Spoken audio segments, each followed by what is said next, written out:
في حملة بعنوان حملة رد الجميل، دي تقريبا خاصة بالاحتفال بعيد الأم.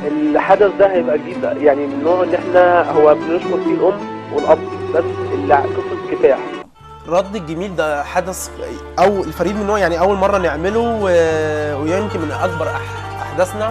الفكره من احنا بنقول لكل امهات مصر كل سنه طيبه، بس المره دي احنا مختارين طبقه معينه، الناس اللي ضحت او قصص الكفاح القويه اللي موجوده جوه القرى الفقيره. طبعا لو اتكلمنا عن رد الجميل فما فيش حاجه ممكن تعوض الاب والام عن اي حاجه، يعني كل اللي بيعملوه في حياتنا وكل دورهم مهما عملنا صعب قوي ان احنا نعوض جزء منه. انا مبسوط جدا بيوم رد الجميل، انا دايما بتعلم رساله زي ما كلنا بنتعلم منهم الوفاء والاخلاق، والنهارده بتعلم منهم حاجه جديده وهي رد الجميل.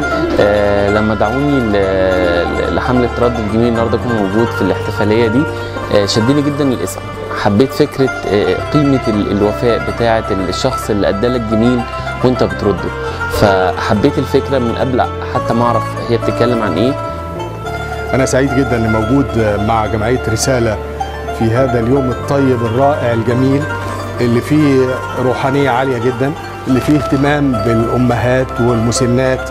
نشاط رساله وجمعيه رساله جمعيه يعني ربنا يكرمهم يا رب باللي هم بيعملوه، وان هم قدروا الستات اللي مش لاقيين اولادهم ان هم يجوا يباركوا لهم في يوم زي ده ويحتفلوا معاهم في يوم زي ده. وحابه اشكر جدا جدا جمعيه الرساله اللي قامت بالحفل ده الكبير اللي هو يوم حافل بالنسبه لنا. فانا حابه ان الناس كلها ان شاء الله تكون تفكر زيكم وتعمل خير، لان الناس دي في الاول والاخير زي جدودنا زي امهاتنا زي كل الناس اللي بنعرفها. طبعا ما كنتش متخيل ان انتوا بالقوه دي، انا بتكلم بجد، انتوا ايمانكم باللي انتوا بتعملوه مرعب.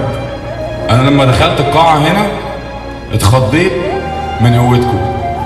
شدوا حيلكم وربنا يوفقكم في المستقبل، وانا مستني منكم اكتر من كده.